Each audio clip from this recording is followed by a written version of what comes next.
Welcome to episode 208 of the Blathering Live. I'm Ken Napzok. It's a Saturday night, which means we've got an hour of power of calls, though I am thinking there's some talk that I might actually one day do an actual power hour, which might be the thing. All right, see, I pressed that button to back up the recording, and it didn't go. Let's not worry about it. Hey, everybody. We're going to have some fun tonight, but also I'm going to talk about the Beatles. Talk about 1995. I'm going to talk about the 30th anniversary of the Beatles anthology and the big announcement coming out. I didn't get a chance to do it this week. A lot more serious things on our minds. But the Beatles are not putting out new music. There's a new version for the Bird. Maybe Real Love on the way as well. So we're going to be talking about that. And taking your calls for about an hour. No timer tonight. I'm just going to kind of play it by ear. But I want to hear from all of you all. If you're a channel member, you can call in. If you're a Patreon supporter at patreon.com/Napzok, you can call in as well. Super chat already in from Mandalorian Jedi. Thank you. Super chats are very welcome. But also know these are tough times. So I just glad you're all here. If you're in the Patreon page or YouTube channel member, there is a post for the Blathering mailbag. Working on the next episode that will come out on Wednesday. That's when I'm trying to get them out. Tully, actually, with a great question. That's going to be the focus of this week's episode. Last week, Dr. Addy with a great question. And that one came out. Thank you all who watched that. If you haven't watched it, go check that out. That last week's was kind of a serious topic. This week's kind of a serious topic. I was kind of approach it with my dumb irreverence. But you could ask a question that is not as serious. We'll see where it goes. Maybe I'll turn it into something serious. I don't know. So get some calls lined up. Call on in, please, if you want. I want to hear from you on everything. Everything. It says something happened to Ringo. No, YouTube, I like setting goals. For the super chats, and just in case that helps and gets people donate and all those kind of good things, because this is fun, but it's also business. But YouTube always asks for like what's the reward? What's the goal? You're asking for people to give super chats. What are you going to give them? And I don't know. My face. So today I was going to let's do it for our friend Richie, but I don't know if enough people know that that's an inside reference to Ringo. David, I overthought it, and here we are. Kingsport Cal is here. Ethan Sierra Svetnik. James Holmes checking in from the UK. Dave McKay from the UK as well. Crafted Jedi. Tully Quinn. Coop's here. Says, hey, 1995, the year was born 30 years ago. Stop it, Cooper. Stop it. So I did put in the title tonight. What did I put in the title tonight? When I said the Beatles bring back 1995. Are they actually bringing back 1995? No. As a lot of you know, we love talking music here, but my first love is the Beatles. And there's a joke to be made. In fact, there's a great comic out there, a veteran comic named Howard Kramer, who was the first to really tell this joke about, oh, you like the Beatles? Great. Do you also like food? So I get it. But I discovered the Beatles very organically. A friend of mine at a slumber party in 1987 handed me a cassette. Have you heard of the Beatles and Sgt. Pepper's Lonely Hearts Club Band? So I've been there since then as just a, at times, obsessive Beatles fan. It's funny right now to kind of not be an obsessive Beatle fan in the way I was. Super chat coming in from 898 for him. Peace and love. But it's just one of those things that I guess you contribute to growing up. The things you love in your youth, you still love, but you love in a different way, right? I consumed everything about the Beatles. And I loved everything I read, and I knew everything, and I could tell you every track listing of UK album versions, US album versions. I had a book, still have the book, that documents every single day the Beatles worked. Like when they met to when they broke up. Was it April 10th, 1970? Which I put a question mark on that now, which is crazy. And I had almost every day memorized. That's how I was high school going into college. And when I was in college, fall of 1995, starting my second year in college, the Beatles anthology came out. introduce the Beatles in a way to a new generation, and maybe we'll do that now. This episode isn't about recruiting Beatle fans. We have a lot. If you want to join, great. If you're not, if you're one of those people that's like, I never got into them, that happens, I think, more often as time wears on. They are an influential band. They also, if your favorite band does something, good chance the Beatles did it first. Lyrics on albums, music videos, those kind of things, flanging, all these kind of little things that the Beatles get credit for. I think to me, how to be a rock band, including the implosions, the weird mystical trips, the romances, the drama. I think it's all there. Other bands as well, to be clear, but I think the Beatles just do it this large scale way. But for me, 1995 and so many others, the anthologies were huge. It was crazy to think that the Beatles that broke up 25 years prior, which that's just a crazy number to think when now we're past that. We're at 30 years of the anthology. But at the time, it was like 25 years ago. In ancient days, the Beatles used to be a functioning band, and then they broke up. And here they were getting back together. John Lennon, of course, murdered in 1980. But his spirit was felt with songs that I actually grew to really love. At the time, it felt a little like, okay, almost like when you see a deep fake and you're not quite sure. like, am I looking at Luke Skywalker or not? And you either come to terms with it or you don't. And I love Free as a Bird. I love Real Love. There's a new remastered version coming out. We're going to talk about that with Billy Business in a second, who's got some Billy Business thoughts on it, who's a big Beatle fan as well. So I'm so super excited. Not to run down the news report, but they're releasing the 4 anthologies of it. So now there's a new version, all in LPs. You can pre-order now. I'm not even going to look at that price. I'm not going to worry about it.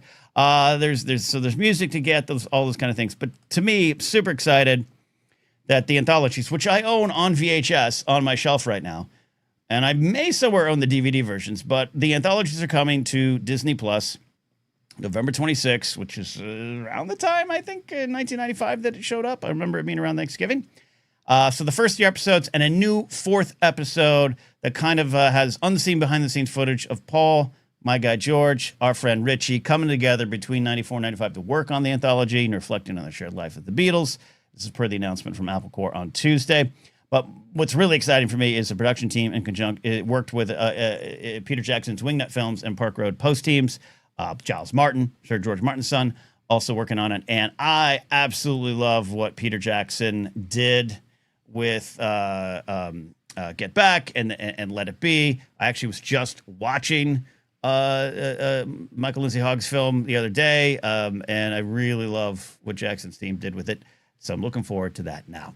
So without further ado, though, we do have some thoughts here. So I'm going to take a call here once I get to my call setting, because I apparently moved it out of the thing.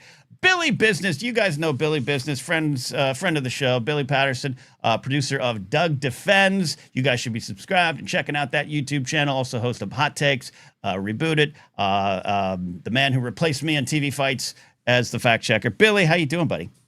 Oh man, we don't talk Beatles as much as we do other stuff, but yeah, you and I talk wrestling and Kiss more than we talk Beatles, which is kind of cool but crazy. Yeah, listening to you talk about the anthology, it definitely was like the same way that the special edition. I'm a special edition kid of Star Wars. Right. The Beatles didn't really exist to me until anthology, and I can remember those commercials on ABC. It was a 3-night event. It was, I think it was like Thanksgiving week that Mm-hmm. And I knew my parents were going to watch it. I don't know what about it roped me in, but I can remember the promos for all of it, and the Free as a Bird video, which was a big deal at the time. Huge. And still one of the coolest music videos, even 30 years later. It's so artistic. Yes. So yeah, anthology to me is like, for a lot of Beatles fans, that was like a cool retrospective, but to me, that's where it begins.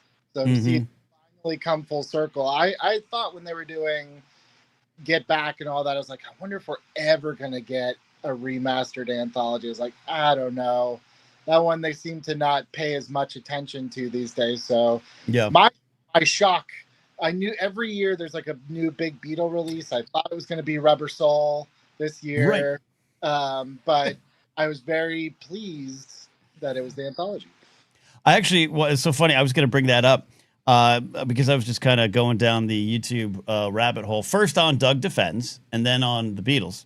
I stumbled onto some old crusty codgers with music YouTube channels. God bless them. They were really engaging, but they were all really kind of oddly upset that this was the release and not the 60th anniversary of Rubber Soul, which I get. I love Rubber Soul, but they were like, they were just like, what? This is only 30 years old. We need the Rubber Soul 60th anniversary. And I think we'll probably get it. Maybe we'll get it.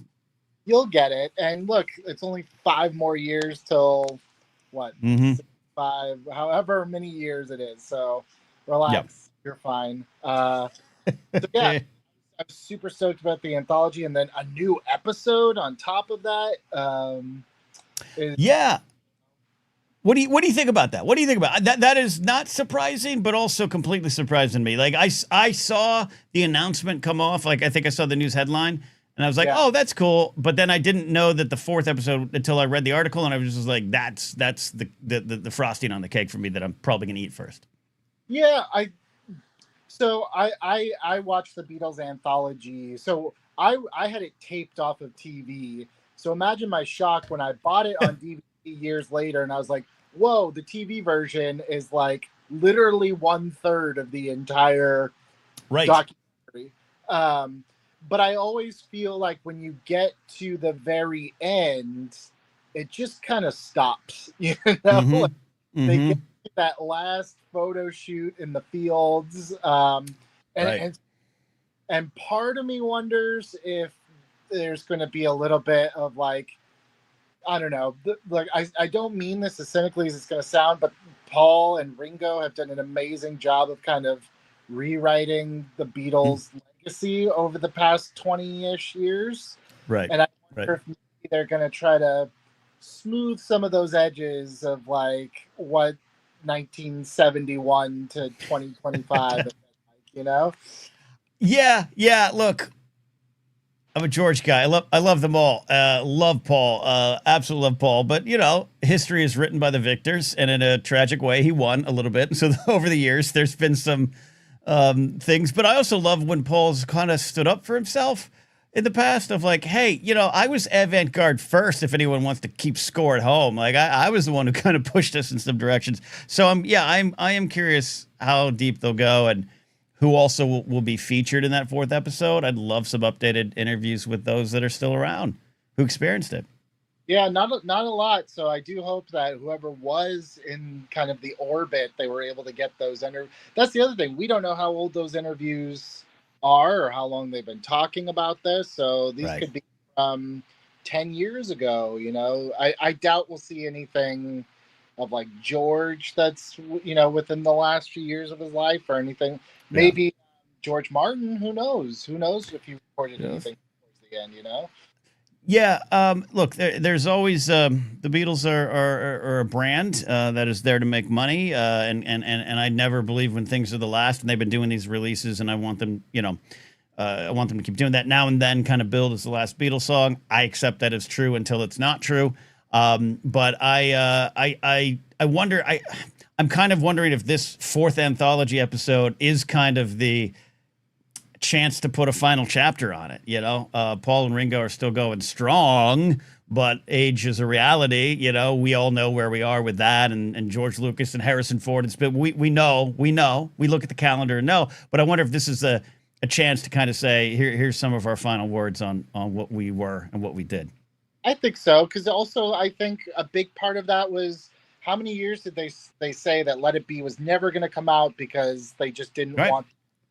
And then they got a chance to see Get Back, and then once Get Back was out, they're like, now you can watch Let It Be, but it's almost like you didn't want to because Get Back was fine. So I kind of agree that I think that like, not that there's a lot that needs to be waxed over, but I do wonder if it will be, you know, like I wouldn't expect 25 minutes on, Paul Klein and all the management. Right. Alan Klein. Yeah. Alan Klein. But I definitely think that there's going to be something about Let It Be Naked, or Mm. some of the stuff from like the early 2000s when there was, it seems like every 15 years another thing gets drummed up, or Yeah. like, oh, we went back and we digitally restored Magical Mystery Tour, and Mm. like all these Oh, other things. Kids now, like Yellow Submarine is a big, like there's merchandise for it everywhere. So yeah. Yeah, yeah. The legacy still goes on, and a lot to get to, and I'd love to see more of that. One of the things you and I were talking off air. And by the way, we're just forced. I'm gonna make it public, so we force ourselves to do it. You and I are gonna do an episode on your channel on our favorite Beatle film, Help, which yes. we both like more than a Hard Day's Night. Yeah, it's funny how we were talking about that the other day. It just, as I think after I watched the anthology, I'm sure this now in my mind it was all premeditated, but I remember going to Costco and they had VHSs of A Hard Day's Night, Help, and the Beatles' first visit to America, like that kind Mm. of documentary. And I got all three of them for Christmas that year, but Help was the one that I think I watched over and over and over. Help is Hard Day's Night is a piece of art in its own. It's gorgeous film, and I think led to it's one of the first music videos, but like in many ways, and it's not disparaging. But Help is just so damn absurd and funny, and the whole movie is stoned. I just love the chaos that movie is. Yeah, my favorite Beatles movie for sure. Yeah, but before I let you go, they did a remastered version of Free as a Bird. I enjoy it. I really like it. You brought up, I thought, some great points of the original release. Well, the release in 1995. There are people who knew Free as a Bird, A Real Love before that through tape trading or that kind of stuff. But 95 versus 2025, you had some Billy Business hot takes. Yeah, I listened to them back to back in the car today Mm. because texted and I was like, I don't know, I don't know. And so I think they both have their own merits. I was listening to, they remastered the 1995, so it sounds great. Um, but it feels like a tribute to John. We found this tape. We are singing with a ghost. The voice is kind of not digitally isn't the right word, but it's kind of like it's an echo of John. John's not in the Mm. room, and Yeah. I think it's very deliberate. And we kind of, I think that's what kind of made that song so poignant at the time. With the 2025, with technology being what it is, John's vocals now are as if he's just quietly singing in the room. It sounds Mm. like, whereas Hmm. before it was a tribute to John, this one to me feels probably, I don't know, but probably with the intent of the whole Yeah. project. They had kind of at the end of the anthology all of them talking about Free as a Bird and the making of it, and how they would just pretend that John laid his tracks down, went to go to lunch, and they came in. And this has more of that feel. This feels like John is a part of it, as Mm. opposed to the sense like paying homage to him, if that makes any sense at all. So I It do does. think yeah, Yeah. it Go ahead. scratches different itches emotionally. I think the first one, I think much more of just like what a great honor, and what a great sadness there is that we're going to go in and finish our buddy's work. Whereas the new one is like, it feels like the Beatles all together. It just happens to be, Yeah. days from different eras. No, I think that's fair, and I think what you said is that the Free as a Bird we're getting now, and the Real Love we're gonna get, because I think that's next, right? And Now and Then, we're what? Hey, it is like George Lucas, and we're gonna make a special edition kind of connection here, but it is like, hey, I intended it to be this way, but I couldn't make that happen in '77. The Beatles couldn't make that happen in '95. They had basically an answering machine cassette with Lennon's scratchy vocals on it. Now, with the help of some of Jackson team and their team's technology, they were able to kind of get Now and Then into what I thought was a beautiful spot. I do like the song. So I think you're right, but I also think there's something in just how it came out in '95 that is haunting, like you said. I love Free as a Bird because there is it's a joyful thing, but there was a crack of pain in it. Like George Harrison's verse is one of my favorite verses in terms of vocal performance in the Beatles canon. It's heartbreaking to me. especially knowing we lose him only 6 years later. So I think I agree with you in that take, but they both exist. Are different. They use a different take of George in the new mix. So instead of him echoing what happened to the life that we once knew, it's now the love that we once knew. So right.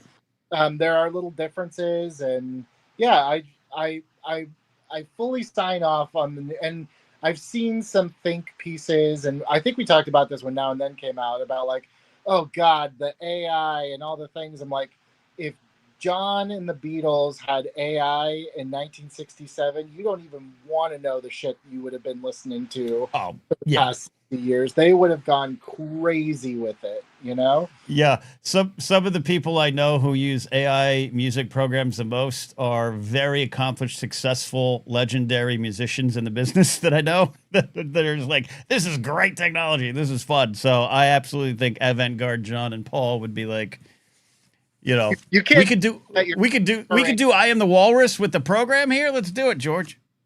You can't tell me that you're clamoring to hear Carnival of Light and then turn around and say, I don't like them.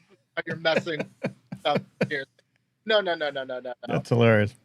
First to be like, try it, see what it sounds like. And unlike Star Wars, which I don't have a dog in that fight, they're both so anything, you know? Like, you can still get the old version, you can still listen to the new version. They're both there. Right. They both serve different purposes. So no reason to hate on it. No reason to hate. I think we're starting to lose you, Billy, so it's a perfect time to wrap it up. But let's do that hot take soon. That sounds good, buddy. Thanks for having me. All right, go lick it up, buddy. You're worth a deuce. Billy Business, talking about the Beatles there. All right, we got Cooper on the line. I think this is their first time calling in. Coop, is that true? That is very true. This is my first time. Yay! I'm so glad to have you here. Coop, what is on your mind? I'm glad to be here, Ken. I wanted to talk to you about an old man moment that I had earlier this week. An old man moment. You have come to the right spot. I knew you would understand. That's why I wanted to talk to you about it. So in October, they will be re-releasing my first favorite album of all time for the 20th anniversary. That is From Under the Cork Tree by Fall Out Boy. It was not their first studio album. It is their second, but it is the most well-known album. That's the one with Dance Dance on it.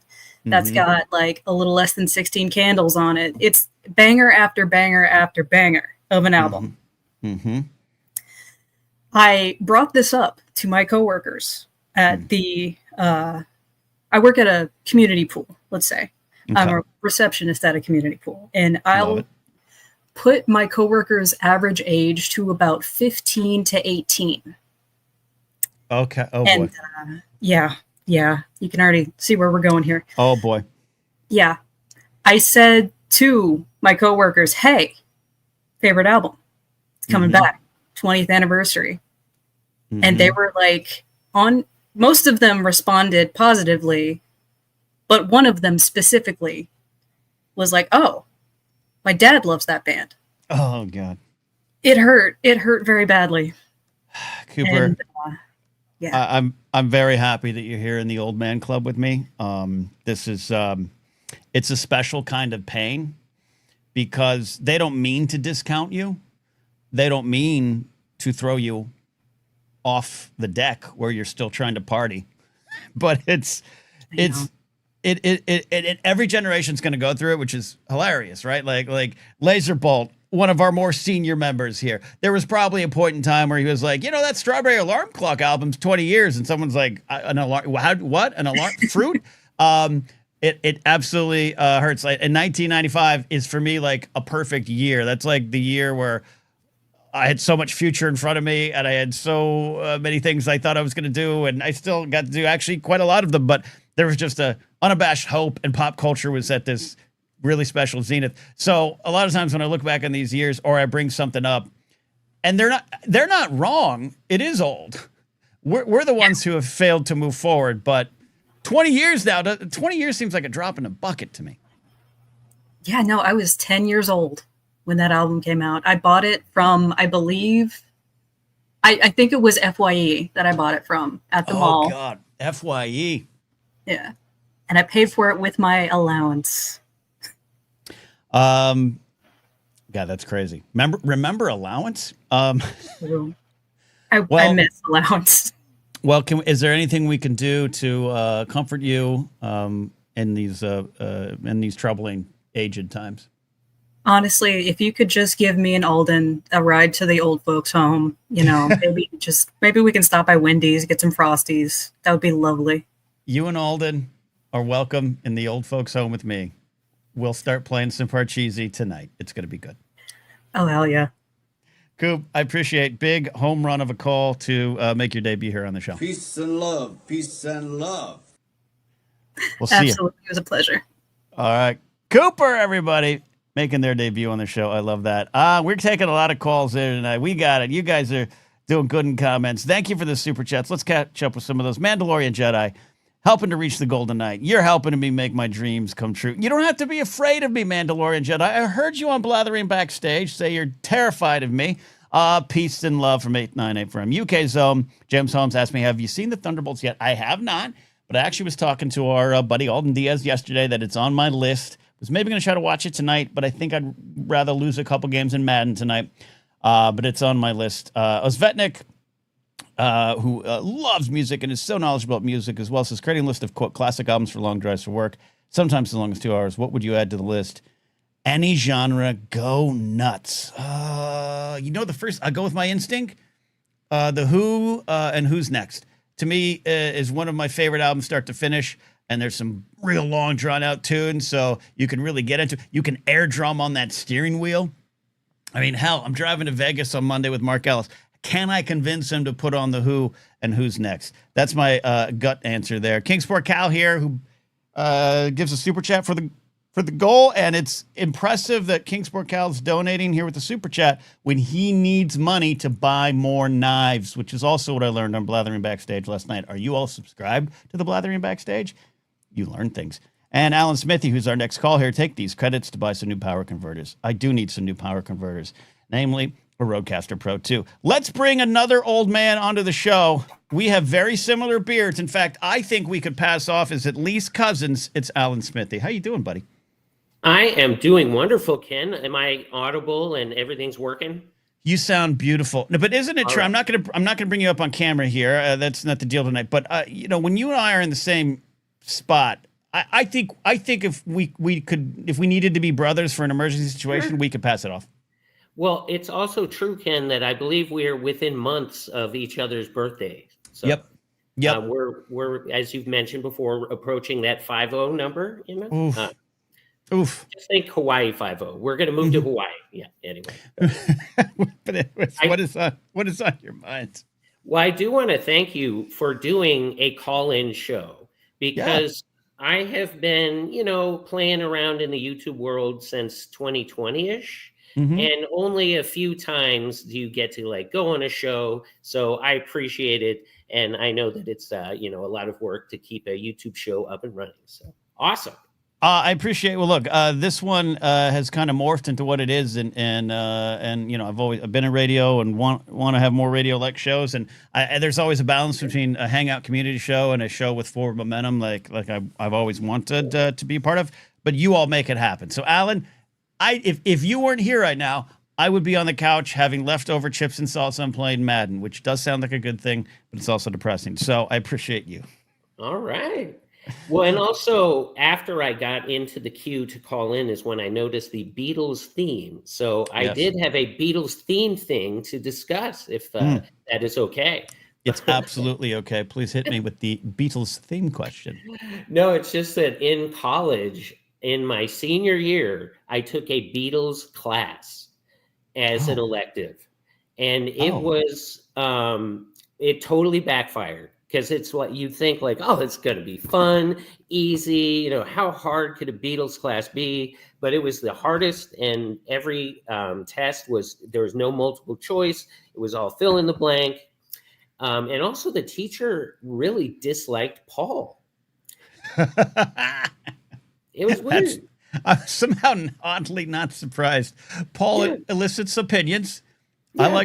I like Sir Paul. What was the class about? Like Beatles, but like, was it just the lore, the history, the story, or was it about the technical stuff? Was it music engineering? What was it in the class? You know, the reason it was so hard is it was practically everything you just said in one class.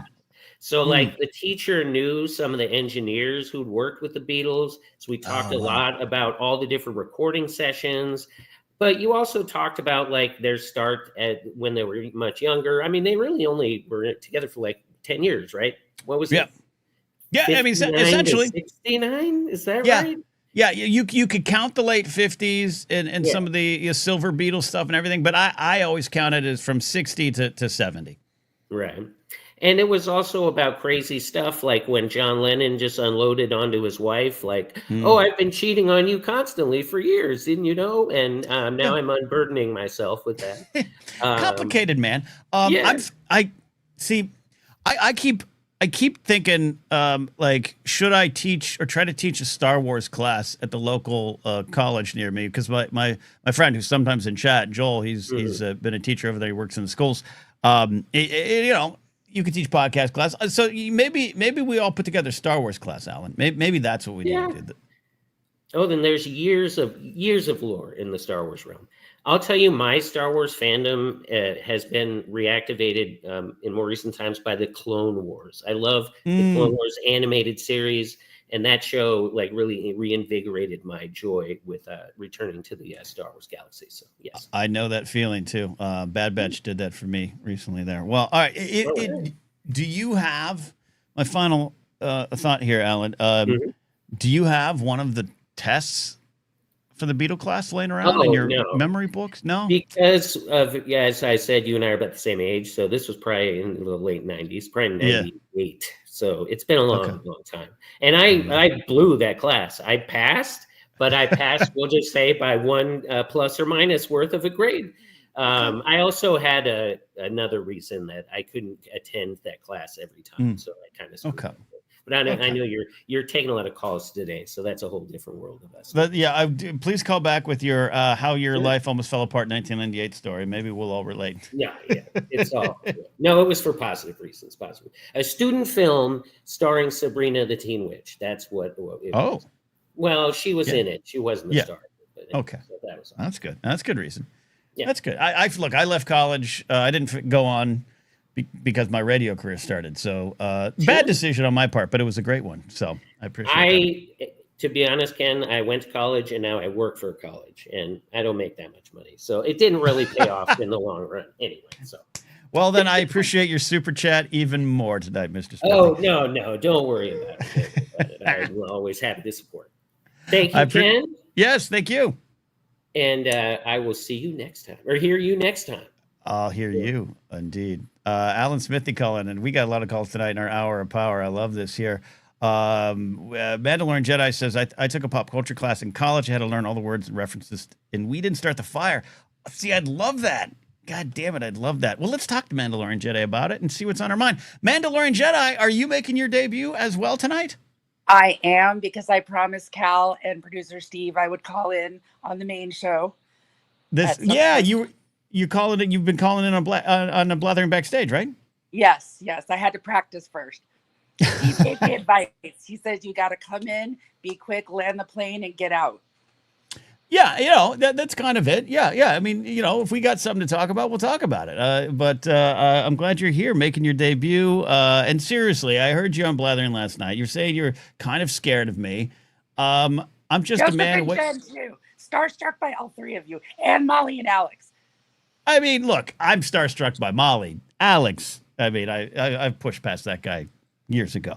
I'm just a normal man who wakes up and feeds squirrels, and now has a second table for squirrels. But what is on your mind tonight? What is talk to me about this pop culture class? What was it like? Oh, it was fun. I took it, and we had to watch we watched Wayne's World, and we watched Into the Woods, and we just learned how pop culture influences life. And We Didn't Start the Fire is now one of my favorite songs ever. I think it's an absolute accomplishment. This is amazing. Is anyone in chat? Are there like more classes like there? I'd go back to school. I should go back to school and take pop culture classes. It was at ASU. I don't know if they're still doing it because I graduated in the 1900s. So yeah, well, yeah, took a wagon there. Beautiful. I'll look it up. But what is actually on your mind tonight? I was thinking about the Beatles thing that you brought up. I don't know why I didn't think of it when I was watching you and Alden this morning, but they're doing 4 movies, 1 for each Beatle, right? Yeah, you're right. The actual the scripted films. Yes, the Beatleverse. Right, they're coming out in 2028. So I was wondering if you had the opportunity, would you go see them all in one day, or would you rather they were spaced out? Look, because of my advancing years, Mandalorian Jedi, I think I'd have to see them over the course of days. But like they sometimes have those Star Wars marathons at El Cap or the MCU marathons, which I've never been, but I have friends that have gone. My friend comedian Mike Black has gone to the Star Wars and MCU ones, and he goes, "Look, by about the 4th film, the whole place is just rank. The smell there is not good. I wouldn't recommend doing it." But I think I'd give it a go for the Beatles. If you start early enough, like 9 a.m., you're not there in 24 hours. You'll be done by the evening time and go home. Yeah, that's true. I have one last question before I go, because I was too old to figure out how to call in on Tuesday. My question to you is, what are your thoughts on the designated hitter? Because I think there should be a constitutional amendment abolishing it. Yes. I love that. The first designated hitter came in 1972. Ron Blumberg of the New York Yankees, the first official DH. So as a Yankee fan, I always kind of wore that as a badge of honor. I grew up in a weird spot where I was an American League fan as the Yankees, as a Yankee fan, and I had no problem with the DH. But I love National League ball, and oddly enough, when you manage on like a video game, a lot more fun to manage without a DH. So when the National League, when COVID hit and they had the COVID season, they implemented the DH. They have been trying to do this for years. The players union, I think, really was pushing for this. It's another job on the team, and I get it. I was resistant. I think I'm in an okay spot with it. One of my a person I know who used to play in the major leagues and played in the minor leagues for a long time said it well. He's a pro DH guy, and he said, "Look, like." It's not, we had gotten to the point where outside of like 5 pitchers, these guys couldn't hit. It was they could barely bunt. It was turning into a bit of a joke. Not like the old days. This is maybe the natural byproduct of the DH being there for so long, but it wasn't like the best athletes. It's not like Little League. The best athletes aren't stepping in the box as pitchers anymore. So just go with the DH. That kind of turned me a little bit. But I do think the game is pure without it. So I don't know if that makes you mad at me or okay with me, Mandalorian Jedi. No, not at all. It makes perfect sense. My reasoning against it is because I feel like if you're going to throw at someone's head, you should step in the box and let their pitcher throw at you. That's my reason. Look, as a Yankee fan, which upsets Jared the TIE Pilot. You're Yankee fan as well? Yeah. Watching Pedro Martinez throw with impunity at the Yankees for years, I was cheering for Don Zimmer to take him down. But, we would just throw at Manny. It's okay. But I agree with you. It might make you think a little twice before you do it. All right. Well, that's all I had. I will call again in the future. This will not be my call. Perfect. I love it. Mandalorian Jedi, everybody. There you go. Thanks for calling in. All right. Thank you. That's how we do it. Jared, the TIE Pilot, says Yankees suck. Look, you've got scoreboard more in the last 20 years than us, but I'll take the Yankee bet every day of the week. We got a lot of calls lined up tonight, including that rascal from Boston, Jared, the TIE Pilot. Cal's going to talk about knives. Rad's calling in. Brady's got to talk. Got something going on maybe about the title. But Jared, the Dark Jedi, is next on the show. Jared with an O. How are you, buddy? I'm good, man. How are you? I'm in a good enough mood to be truthful when I say I'm doing good. Hell yeah. That makes me happy. I also respect the Duff hat. That's badass. Thank you. So I have a question for you, not related to the Beatles. I'm a loser in that way. But so I am a baby sports fan. I'm a baby football guy. I'm a football Padawan. So just as I have a lot of football people in my life, and I know what they're looking forward to starting tomorrow, really. What do you have your eye on? This is mostly also me trying to like basically post the fantasy league I'm a part of now, figure out what the hell I should actually be doing and keeping my eyes on now that I already have a team that I kind of just got to play it where it lies. What are you looking forward to this season? Just so I have a kind of wizened Jedi Master kind of top down view on this. In the National Football League, because I don't do college sports, so I have to. NFL. Yeah. What am I looking for? Well, first of all, as a long-suffering Miami Dolphin fan, I'm looking for 10 wins and a wild card, which is a tall order, though I think our defense is going to surprise people. So those are the kind of stories I'm watching. And can Tua become a leader? I feel you. Yeah. And you got two of our starters, though I'm already seeing reports that Jalen Ramsey, that I'll just say we are justified for trading him. He did not want to be there. He might have a little bit of a ne'er-do-well attitude. So I'm looking forward to that. I'm looking forward to, and I'm not just kissing Laser Bolt's ass. I really want this to be the year that Detroit gets to the Super Bowl. If not them, maybe Washington over in the NFC, out of my love and respect for Mark Ellis. But I really love what's going on in Detroit. I spoke about it with producer Steve last week that there are some cities or some teams, Cowboys and Dolphins, outside of those cities, if you're not a fan of them, you don't have a lot of sympathy for them. You don't really care. In fact, with the Cowboys, you might just actually hate them. I don't know if the Dolphins have hate. I think people just love making fun of us, which is fair. But Detroit and the Detroit Lions, this is a long-suffering team. This is a long-suffering city. And I think there's always good vibes in the league when they start winning. Even 91, when Wayne Fontes and the Barry Sanders led they team. were whooping ass last year, if I remember correctly. They're doing great. And with the guy Dan Campbell, who was the interim Dolphins coach after we got rid of our last guy. And I love Mike McDaniel. I actually really like Mike McDaniel. But I look at Dan Campbell and think, well, it could have been us. It's like when your girlfriend goes and gets married right after you. You just sometimes think about it. But so I'm looking forward to that, and looking forward to new. I'd love to see Kansas City fall. No disrespect to Ethan in the chat. I'd love to see Harrison Butker's leg rip off at the thigh and just go flying into the stands. And I'll say this too about Pittsburgh. I have so many Pittsburgh Steelers fans in my life, like a lot. And I know it turns out I know a lot of people from Pittsburgh. There's something about that city out here. Now, how many of them are Italian hip hop heads? Because I've been thinking about that since last week. I've been thinking about that since last week and how funny that was. Yeah, just two. You and Makuga, but my friend Joe Ruggiero. A lot of you might remember Joe Ruggiero back in the early Schmoes days. Shoesy pants, big Steelers fan. My old roommate was a Steelers fan. My old program director in radio was a Steelers fan. Like, I'm surrounded by Steelers fans. I think the NFL is better when the Steelers are an elite team. So I'm actually, unless they play us, I'm actually rooting for you guys too this year. Well, I am excited. I keep having to have my moment of like being the the friend who's too woke of like, oh, I'm excited for the Steelers, and then I remember that Aaron Rodgers is our QB this year. Well, I got angrier about the Aaron Rodgers thing. I apologize for speaking over you. When I realized that Aaron Rodgers' Instagram profile picture is a drawing of him as Obi-Wan Kenobi. And that made me it is that one like press photo of Obi-Wan. You'll know exactly the one I'm talking about for Revenge of the Sith, where he's like kind of standing askew with his robe on over his tunic. And he's like the cuff of his robe is almost completely covering his lightsaber, but it's still on. Yes.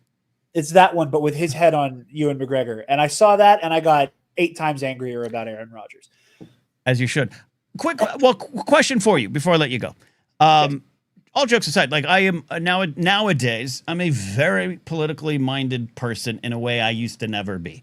And I have a hard time separating it from some people. In fact, one of my Yankees, during our 2009 run, Mark Teixeira, first baseman, nice guy, always liked him, good player, good teammate. He's from Texas. He's now running, I think, for Congress in Texas. And one of his first statements is how much he loves Donald Trump and his policies. And it's hard for me to separate that, but I do. And I think it's because I grew up a wrestling fan too, and then got into wrestling. And like not even worried about the politics, but just wrestling is such a dirty business that to even like it, you're not clean. The moment you watch wrestling, you're not clean.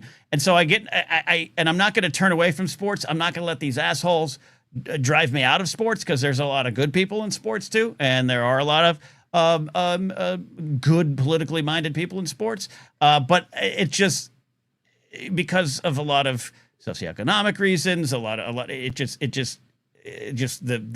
alpha bros versus not sports. I know what kind of people it attracts to the game. Yeah. And I'm choosing to go forward. But how you are new, you are very politically minded. We don't separate art from artist a lot. How are you doing with that? It's difficult for me on a lot of levels. Like, again, like, born and raised in Latrobe's, training camp always came through my hometown. Mm-hmm.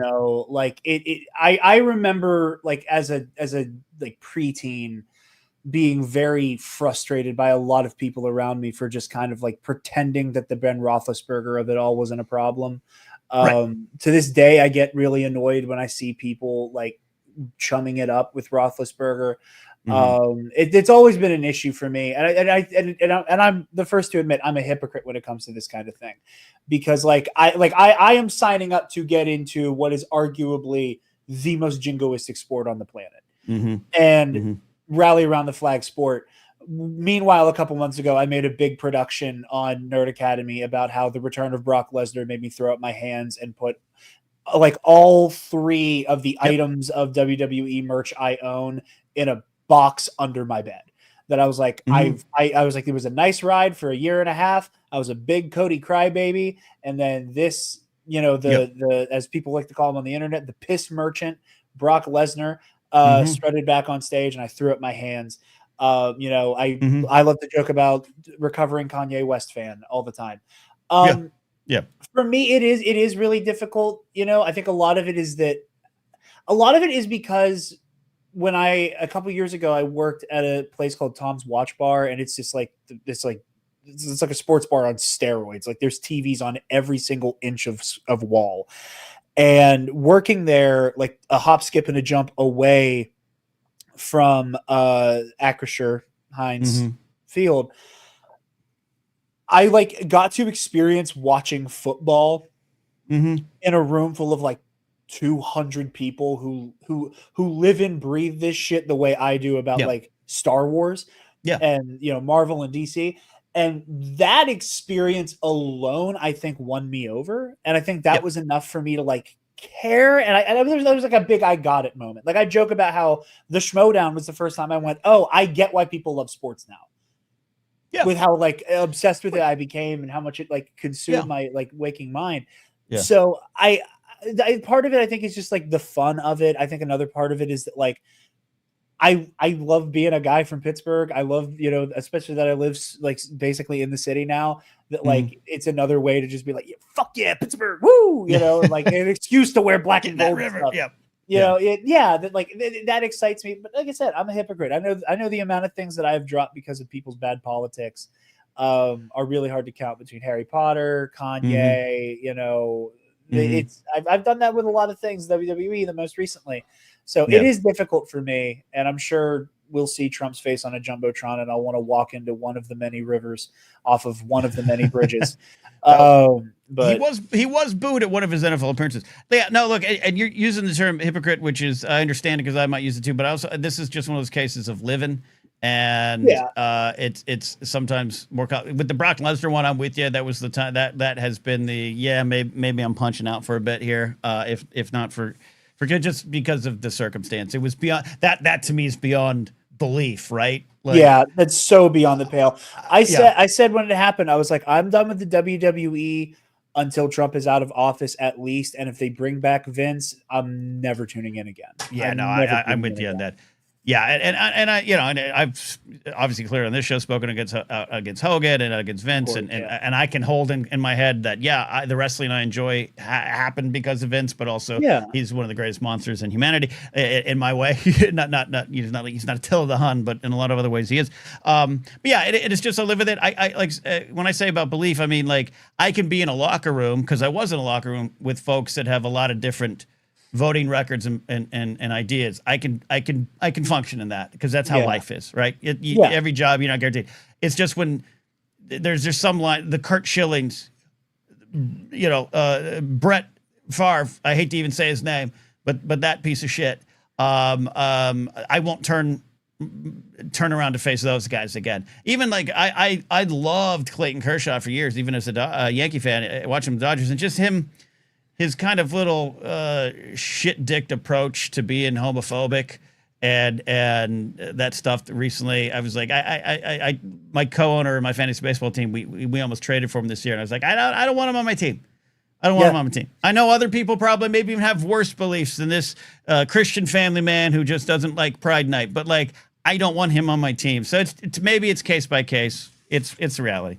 Yeah, and I know I personally get like, and who knows what it is about my brain chemistry that gets this way. I get like viscerally angry with people who are like proudly ideologically inconsistent.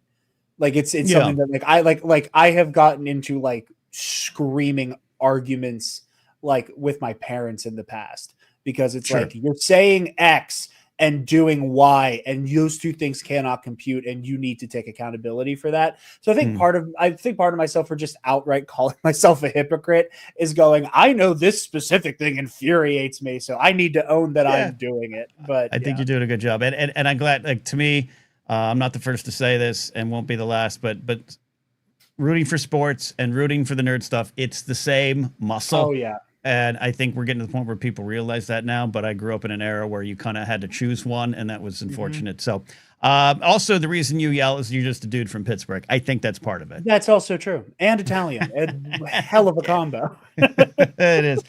Jared, thanks for the call. I really appreciate it. And thank you for answering my question. It's not, there's never going to be a perfect answer on it, but I'm right there with you on it. Absolutely. Thank you, man. Appreciate it. All right. Jared the Dark Jedi. Check out the Nerd Academy podcast, everybody. We're real active tonight. I love it. Thanks for hanging out. Thanks for tuning in. We got some more calls here. We're not leaving yet.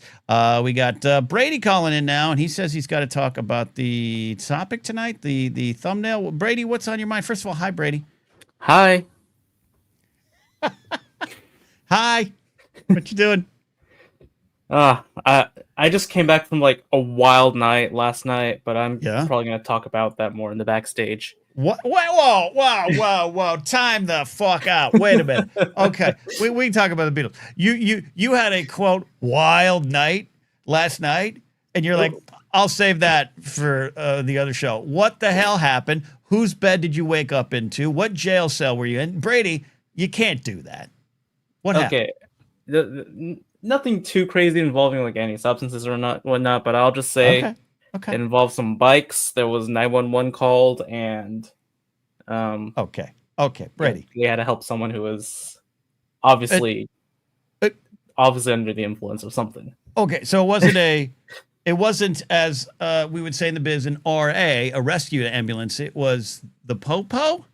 Who did you call? Oh, it was a rescue ambulance. It was an ambulance. Okay, it was an ambulance. Right. Yes. So. Which one of you stole a bike because you got drunk? What? Okay, Brady. Should we steal a bike? Do we need bail? Are you calling it? Is this your one call? Do you need bail money? Blink twice if you need bail money. Kingsport Cal knows a guy to get you out. He knows the bondsman.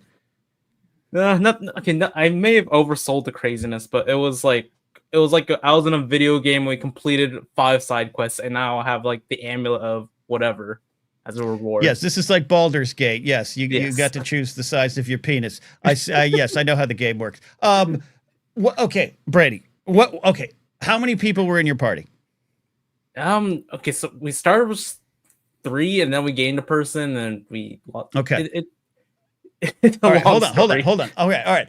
Pretend you're on the stand. Okay, you started with 3, including you. Then you picked up a 4th person. How many more after the 4th person did you pick up in this party? No, it just remained at around 4. Okay. Wait, hold on. It remained around 4 or was 4, Brady? It was 4. It was okay, 4. Okay. So, all right. So, where was the general vicinity of the start of the shenanigans? Where did you all agree to meet up to go? Okay, so we were at K-Town, and K-Town, got it. We biked around LA. When you And say time out. When you say biked around LA, did you all have your Schwinn's, or did you rent some bikes, get a little motor scooter? How did that come about? so some of us had our own bikes. I just got the Metro bike, which they have, by the way. They have the rent. Okay. Yeah, and by the way, you're morally consistent here. You use public transportation, including times when you're okay. So you're all in K-Town, and you're like, let's travel around. You all 4 of you get on bicycles. Then where do you go? And then we go to like SoFi Stadium. You went to Inglewood? You biked to Inglewood? It was part of an event, yes. Well, wait a minute. Wait. Now there's an event? What event? Critical Mass. It's a biking event and you bike around LA. So that 4 is now a group of 2,000? 200? Yeah, around there. It was a lot of people, yeah. Okay. All right. So critical mass, so you all bike, so you get to SoFi Stadium in Inglewood. Who's playing at the Forum? Oh, Weird Al was at the Forum last night. Oh, is that why it was full? Oh, okay. Yeah. Weird Al was over there. Okay. Then what happened? How does this take a turn? So I'm gonna get into this more detail on the black stage, but someone was smoking, and we were going uphill, and they fell. So they were smoking. They fell on a woman, and she was fine. But he was not wearing a helmet and fell on the pavement. Okay. On his head. Is he okay? Is he alive? I don't want to be laughing at I think so. You think so? Okay, that's good enough. Okay, hold on. You're at SoFi Stadium, which is a big property, at this event. Then you're biking, and you said one of your friends is smoking, like cigarette De Niro? Not my friend, but another guy. Another guy is some guy. You don't know in the part I have of the no idea who he is. Okay, but he's part of the event? Yes. Okay, so you and your friends are biking, and this guy who was, quote, smoking, was it a cigarette or was it the devil's cigarette? The devil's lettuce? I don't know. It could have been a little bit of both. Did he fall because of it, or he fell because the controlling a bike while blowing on a heater is just something he couldn't manage? I think he may have also been a little drunk because he was a little wobbly. Sure. He had a buzz ball. Okay, so he falls, and as you said, and as Cooper recaps here in chat, quote, fell on a woman. Please explain that. He was just wobbly. We were all like bunched up together, and he just kind of, I don't know, the bikes caught on, and they're going a little too fast, so they just fell. Okay. I think she was fine. She just got up like it was nothing, but he wasn't wearing a helmet, and his head fell like it bounced on the floor, and he's out. He's like Troy Aikman in 1993. All right. Yes. The most important question is, how did he fall on the woman? Like she just was walking, and he just what? Oh, no, she was also on a bike. So did he fall up and over and onto her bike, or was she falling and was she like the landing spot? Did they collide? You're saying they fell on a woman. They collided, basically. Okay. All right. So let's move past this. As you said, you'll save that for backstage, which producer Steve's going live tonight after the show. All right. So you call 911. LA City Fire answers the call. I don't know the firehouse out there, but they show up. Got it. They take the guy away, but you don't know him. You were Good Samaritans? Yeah, just Good Samaritans. My friend called 911, and we were just waiting around until the ambulance drove away. Okay. All right. Okay. And then what happened? And then we got into some other shenanigans, which I'm saving for later. Wow. Wow. So you guys into the backstage. You guys knocked over a convenience store. We didn't commit crimes. Went down. No crime was committed here. Did you end up at Jumbo's Clown Room? I don't know what that is, but same vibe, I guess. All right, you can Google Jumbo's Clown Room. I don't know if it's even open anymore. Okay. All right. Aston, you're Googling right now. Okay. All right. Did you find out what it is? It's it's a gentleman's club. I see. there's some nice ladies there too. All right. Okay. All right, Brady. Anyway. But you didn't consume any alcohol, nothing. This is just an injury that occurred. Nothing more than what is considered normal. Yeah, I'm not producer Steve. Okay. Okay. Tully's very right. Tully, this is you're a very cagey witness. It's like I'm asking you and you're just like, you could say he fell. Did he fall? I'm not telling you. Like, were you a mob informant? Like, what is going on here? I came back home at like 4 a.m. and. But how? Okay, David Mackay he's reading my mind. So your wild night was a stranger fell over. That's exactly, and your good Samaritans. I was concerned about this woman. Some stone/drunk bicyclist falls on her, but it sounds like it's just a bike crash. Sounds like it was a crash, and you guys helped. Did you go to the emergency room with them? It's these other shenanigans. The other shenanigans. See, I'll tease. Okay, Brady. I was never a sworn peace officer, but part of my job was to investigate crimes. I've worked hand in hand with detectives. I can tell when there's something missing from the story here, Brady. So what's the tease? I will just say later on, we may have locked ourselves in a storage room. There was a fire alarm. These are completely separate. Okay. Let me give you the screenwriting advice. Start as late in the story as possible. Everything else prior to being locked into a storage room with a fire alarm is just the preamble. Okay. You know what? I'm going to let producer Steve get to the bottom of this. And if we need to call the authorities to turn one of the four of you in, if not all, we'll do it. Brady, it's amazing. But I know that was not why you called. Yeah. What is your question? So I was going to call in about the Beatles. Please. They got into some shenanigans. I think they knew what Jumbo's Clown Room was. I feel like I was just on a tour, like when they were doing 8 days a night, 8 days in a week in America. 8 days a week. Okay. So what's your thought? What's your thought? My question is, what is your biggest Beatles what if? One more album. And I know I'm definitely not the only Beatles not to do this, but I had a mix CD called Command Performance, which was like a reference to playing, for the Royals or something. And I had a track listing of all kind of the Beatles solo hits from 70 to like say 73. And if I was like, if you could have just put that on one album, maybe make it a double album, that's my big what if.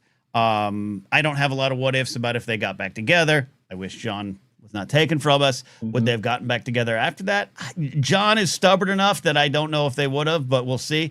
We'll never know. But so I don't worry about the disco album, like Mick Jagger famously once said. Beatles broke up too early. We didn't know how they would have dealt with the disco phase. We saw some of Paul's stuff. We that's probably what we would have got.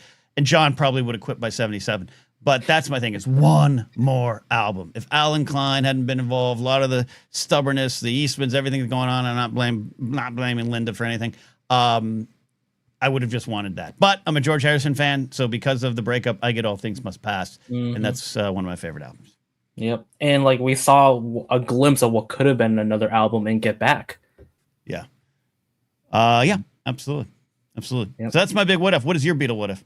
What if they got locked in a storage room and the fire department was called, and that was basically what Get Back was. They were locked in their film studio. Okay. My what if is if they I'm assuming that of course John has not passed and they get back together, and that Get Back is the 1985 Live Aid concert, and I wonder what they would have played. Oh, that's good. That's good. I think what I think is like they would probably start with Get Back because they're getting back and forth, and then I think they'll do like a Beatles version of their biggest singles. Yeah, I think they would have. I think All You Need Is Love would have been on there. I think Paul would have demanded they do Hey Jude, and I would have wanted that. Yeah, absolutely, and they would have done some good old fashioned rock and roll. Mm-hmm. Okay, I'd like to end it with The End, Golden Slumbers. Oh yeah, it's great. A live solo. I love that.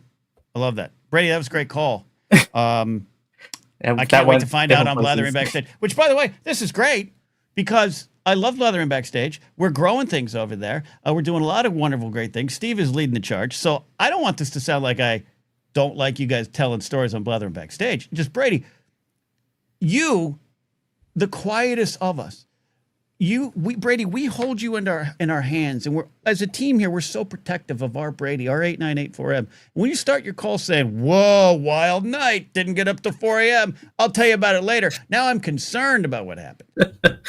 Oh, I appreciate the concern. I just like it's a long story. Okay, Cannot all fit right. in here. All right. Fair enough.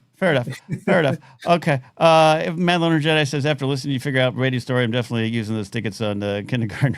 Just travel. There you go. All right, Brady. Thank you for calling in, buddy. Thank you for having me. And tune into the backstage. Love it. Yeah, tune in the backstage. We got Rads. We got Jared, the TIE pilot. I am going to bring, we got Cal, too. Call him back in. I am going to bring producer Steve on. Steve. But by the way, I'm so excited that this story is going to be on Blathering backstage. But what do we think happened with Brady? I'm a little concerned for Brady as well. I when he started teasing the story, for the record, Ken, I don't tell anyone to save the good stuff for the backstage. I actually do the opposite. I say save the good stuff for the big show, folks. This is the practice circle. You know what I mean? So no smoke over here, okay? I really want to clear the air. Not like there is. I so love what's going on over there. I love that you all get to just hang out, and I do love that, hey, I want the calls to be a certain style over here. It's a little different over there, and if you want to get your jitters out there, come here. Great, love it. And you and I are talking about how we could expand backstage to be a gaming channel. Like, I love what's going on over there. It's just when Brady, the sweetest of us, our sweet summer child Brady, is like, whoa, got up to shit. I'll tell you about it later on another show. It's like, you can't do that. No, I know. That's I mean, I don't get me wrong. I love the tease, being the guy who's in charge of backstage show tonight. So don't get me wrong. I will love it, especially if we've got, some of these bigger audiences we've been playing in front of lately. Yeah. But so Brady, you're going to have quite the stage. But no, I remember Brady's first call and him, being all timid and wondering if we could hear him and not really knowing what to do. And now here he is, talking shit and saying, "Oh yeah," teasing stories on other shows. He's a regular pro. I'm proud of him. Have you ever seen the movie Kingpin? Yes. With Randy Quaid? No, I don't know why I said that. No, I was thinking of something else. No. It's probably some mob movie or something. Is it Fairley Brothers Midnight? I love Kingpin. Okay. I don't know if it holds up. I'm familiar with it. I know what you're talking about. Yeah. Bill Murray, bowling, Bill Murray's crazy hair. What do you got? Woody Harrelson, you got is it Randy Quaid? Yeah. Anyways, that's what Brady's reminding me of. He showed up here, so sweet, studious, taking public transportation, and tonight he's like, dude, 2 dancers were with us in the jail cell. This one dude was smoking shit. We didn't even know what he was smoking, but he crashed into a lady, and we all called the fire department. I'm just concerned. I only caught like bits and pieces of that on my phone while I was walking down to my office here and getting set up for tonight, and so I haven't seen anything or didn't really hear the story. It's also hot as shit in here, so no, I'm very excited to hear what Brady has to say, and he'll give us the long version, and you'll have to tune in, Ken. I don't know. I actually got to wrap up soon, but I got these calls. Don't worry, Cal. I'm going to hear your knife story. All right. You want to stick get around? Me out of the way, please. You want to stick around Whatever for some calls? Yeah. Sure. Yeah, let's do it. I got Rads. I got Jared. I got Cal. Let's do Rads checking in here tonight. Rads, thanks for calling in. How you doing, mate? Oh, man, look at this. Look at this sexy accent. You're my new James Bond, Rads. How are you doing? Yeah, not too bad, mate. So my question is kind of in the same vein of kind of what ifs. So I was watching the Reading Festival performances that happened last weekend. Chapel Rowan did a incredible version of Pink Pony Club, which was more of a rock-based rendition. So the question is, if you had you got carte blanche to completely change a song in history that you love into a genre that you love, so say take the Beatles, make it Britpop, what would that song be? And for me, it would probably be Enjoy the Silence by Depeche Mode. I think that would make a killer kind of new metal, Korn, Deftones-y kind of track. Yeah. So, okay.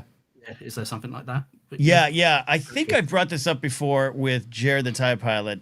Jared, when you pop on the call here, if you still want to pop in, Jared, I thought with his band Concept of a Plan, I wanted them to do this because they're a quote punk band, but punk is just rock to me. But as a Beatles fan, I've always wanted to see. I've just seen a face turned into like a 2-minute, not hardcore punk, but pop punk kind of tune. I always thought it would be a absolutely great punk song. And in fact, my old roommate Joel, who's sometimes here in chat, back in the early 2000s, he had a pop punk band called 818, and they used to play Whiskey and the Key Club and all that stuff. And like I was like, you gotta cover "I've Just Seen a Face." I just think it'd be a great punk song. So I think that comes to mind. I do love, like, I think folks like Chapel Roan, Lady Gaga, I think they're rock singers at heart. They're pop genre, but like you've ever seen like Gaga with Metallica? She's versatile with the jazz and the Tony Bennett stuff and everything, but like not surprised that you could take a pop song like Pink Pony Club, which it is, and just turn it into a absolute anthem of a rock song. So I do like that kind of stuff. But that I go to that as a Beatles fan, that's the one I go to.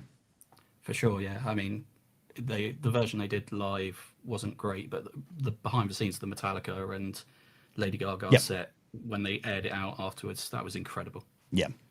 Yeah, that's a great question though. I'm sure there's more wonderful answers that I might think of later. Turn a show tune into a rock song, a nursery rhyme into a rap song. I don't know. There's something there. But I love that. Thank you, Rads. Did you get a chance to, did you see any big Oasis shows over there? Where are you at with that?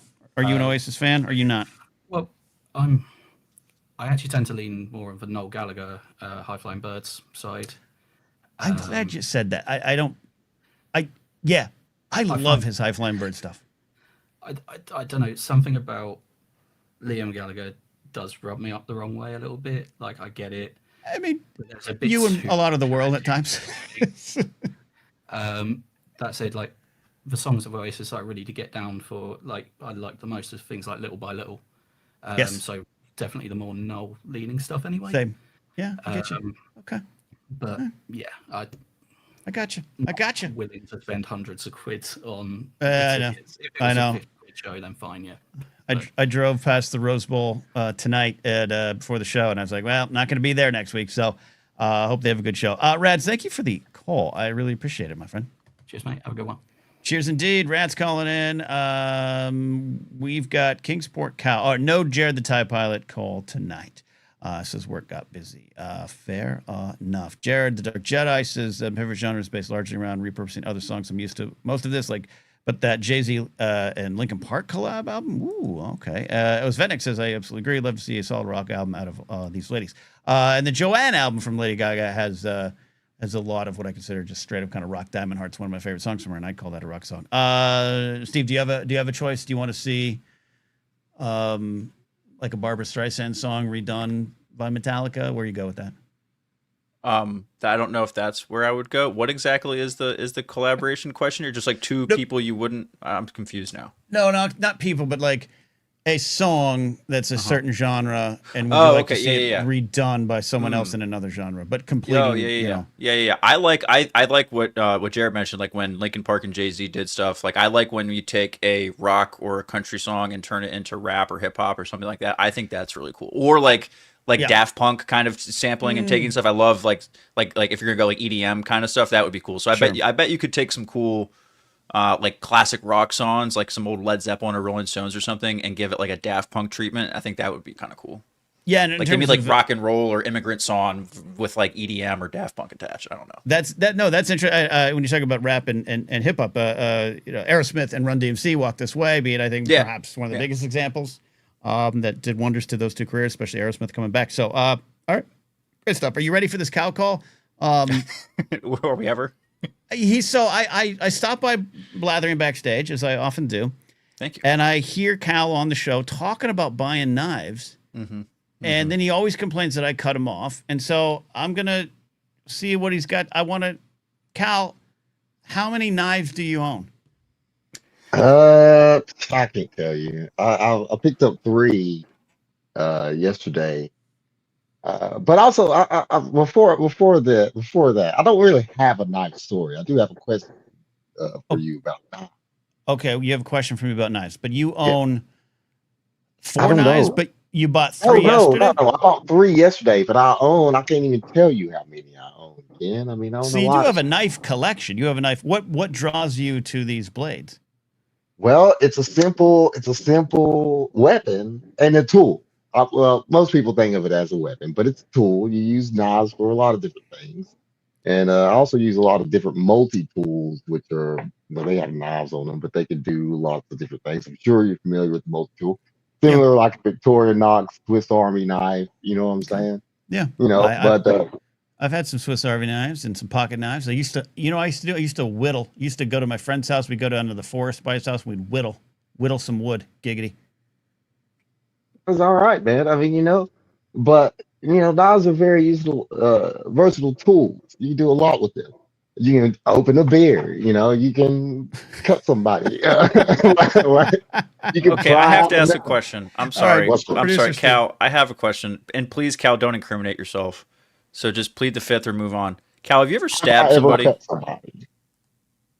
I'll plead the fifth on that, but all right, that's it. Move on. Move on. Okay, move on. okay. Let's move on. I don't want anyone to get sued or get in trouble. We don't have a legal fee. Yeah. Let me ask you this question, Cal. Have you ever been out on the town with Brady, and how recent? No, no, I'm not. That sounds very weird. But why does it sound weird? You're going to show him a good time. If we do a Blathering con, you and Brady are going to lead us. Brady's going to be the tour guide around town, and you're going to be like the party leader. Get ready for this. That would be amazing, but the chances of me getting on the plane are 0 to none. So that's not going to happen. And then another thing is I couldn't carry my knife onto the plane. So there you go. Yeah, that's true. That's probably I don't like flying thing. either. So on my cross country drive to California, I'll just pick up Cal on the way. It's fine. Yeah, he's on the way. That'll work. I got you, Cal. Okay. But, all right, Cal. What's your question? Well, I do have a question, but I have to tell you. Because I switched up my setup because it's getting cooler now outside. So I made a splurge buy in the middle of the night last night because I'm rearranging my living room here a little bit, and I had to get another TV. Ken, you can see this box, another TV. This time I got the Hisense. I got the Hisense 58 inch. Okay. It's a Roku TV. I didn't know it was a Roku TV. Oh, yeah. Roku can be okay. All right, so did this replace the TV that you previously called into the show about? You now have 2 TVs. Well, I have 5 TVs, but the big TV is in the den. I got a big TV in the den. I got a big TV in the living room now. The biggest TV is in the living room now. But yeah, so I'm set, and I got a pretty good setup going now. Anyway, I'm proud of myself. I just had to tell somebody. But you should be proud. But yeah, I was kind of drunk after backstage, and I was just like, you know what? I need a bigger TV to accommodate this living room. Okay, hold on though. Hold on. Well, check it out. I woke up this morning and it was on the porch. Wow. Anyway. So you got so drunk that you ordered like next morning delivery on a 72-inch TV. No. This is a 58. Oh, but look, okay, I need to say this as executive producer of this show and Blathering Backstage. We and producer Steve are not legally responsible for any purchases that you feel you need to make after a 5-hour stream which you were drinking. That's on you. Well, I know it's on me, and I'm glad I made the purchase. I don't have buyer remorse. I love it. It's actually great. You are so huge right now, Ken. It's insane. I can see everything. When your health starts to deteriorate, I will know. Okay. But anyway. I'm very proud of you too. What is your question? Well, it's kind of a 2-part. I just want to know if you have, because you should, but you probably don't. But do you have an everyday carry knife with you? And also, were there any knife related or happen to evolve a knife in your mall days as security? All right. Let me. Okay. Steve, I'm not going to change the camera, but Steve, stall for a second. I might have this answer. Let me figure this out. Okay, Kenneth, I think is going to attempt to go look for a knife here. He's going to find a knife, or his security thing here. So yeah, Cal, just make sure. Let's make sure we're not incriminating anyone. Svetnik did a good job of checking on what was the statute of limitations in you're in Tennessee, right? Yeah, it can't be. Yeah. Okay. So it can't be that long. But okay. No, there's a difference. What I was going to say was there's a difference between stabbing somebody and slicing somebody. There's a difference. Okay. Excellent. Okay. You don't need any context on that, Ken. Don't worry. All right. So, For the audio listeners, just jump to about 120 on the podcast. All right, so I have in here. This is you see this is Darth Vader's little plastic Darth Vader head. Okay, this is leftover. So here's a supersized OC can. Okay. An OC can. I know what that is, but I don't know if Cal does. That's pepper spray, right? He's been sprayed by. Oh. Okay. I have a little tiny. Sprayed myself. A little tiny baby one. By the way, I don't know. These are still good, Cal. If you want to come over here and I can. It's like the WD-40 can for the WD-40. It's like the little mini WD-40 for the WD-40. Oh, I have some. I have this is gloves. So when we arrest Cal, we'll put on the gloves after, when we have to clean up the blood. I got more gloves because it was bloody. No knife. I used to have a knife. So this great ASMR on the Velcro and the rummaging there. Yeah. You keep this in your car? No, this is just left. So I have You have 3 pairs of... Okay, I'm a little concerned that you have 3 pairs of handcuffs that you can just readily get within 10 seconds. I still have a handcuff key on my person at all times. This is the ones out of the packages. I have 4 or 5 in there. And then I do have my baton. Oh, so hell yeah. Yeah. That counts. No knives, but I used to carry a knife that was engraved with my name on it. It was a gift. But I don't know what happened to it. I thought it was in here, but instead it was just 3 handcuffs. I actually have a knife that somebody bought for me as a gift. It's a knockoff Swiss Army knife. They bought it at the Great Smoky Mountains. It's got Calvin on it. It says Calvin in the wood on it. Yeah. There's the go. First of all, Brady says that's a lot of cuffs. Brady, how many cuffs were on you guys last night? That's what I want. All right. I used to carry a knife, but I don't have one, Cal. So maybe for my 50th birthday, I'm not saying I'm expecting this. You know what? Maybe you get me a knife. I will send you a knife to your P.O. box. I will send you one out of my personal collection. Oh, you're not sending it to my house? Yeah, no, absolutely not. Yeah. No, I'll send it to your P.O. box. Okay. But the boss security question: Did you ever have any knife related incidents happen there? Did I stab someone? No. Was there any things you had to address that involved the knife? Yes, knives were probably more common. Fortunately, more common than guns. So we didn't have any active shooters to the degree that would make the news. But yes. Knives. I had an interaction. This was 2 hours before a Schmoes No show where I showed up to Schmoes just like shaking. I had a guy who was going through some stuff mentally, as we'll say. He believed he was being followed by the FBI. He was hearing voices, and he went to one of my guys trying to encounter him, and he kind of ran away, and he thought I was following. So basically, I kind of was the fulfilling prophecy. He's like, "See, that guy's following me," but I was in plain clothes because I was a director, and he had a knife and a chain wrapped around his fist, and he came at me, and me and the other guard kind of had to tackle him, and we got out of that one. And then one of my former bosses, I was not there this day, but there was a fight in the food court, and 2 guys got in a fight, and one guy had a knife, and he was just knifing the guy, and my boss went to kind of break it up, and the knife severed, went into my boss's hand and severed the tendon all the way up to his shoulder. So we've had stuff like that. That was I don't want to say it was more concerned than the guns. Obviously, that's not true, but it was more common. It was more common. Well, that's unfortunate. Wow, that's crazy.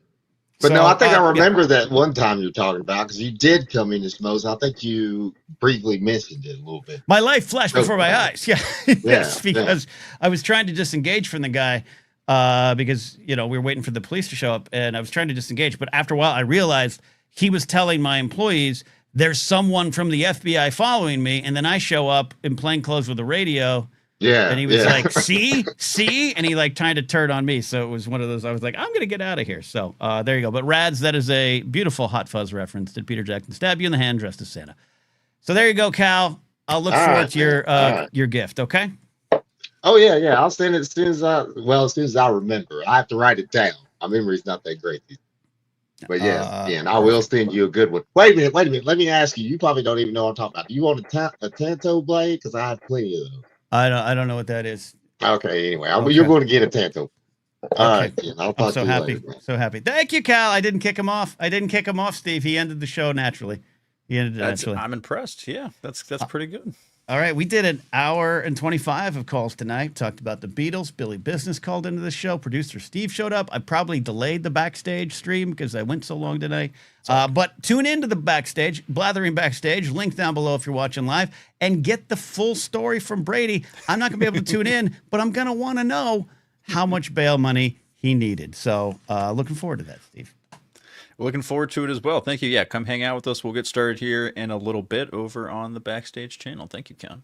There you go. And I will not be here Monday. I'll be working in Las Vegas for a couple days. I'll be back Thursday, though. NFL picks. The NFL season begins Thursday night. If I don't throw my controller out into the street because of Madden 26, I will be here. We'll see you all. Thanks for watching, supporting, and being here. Bye.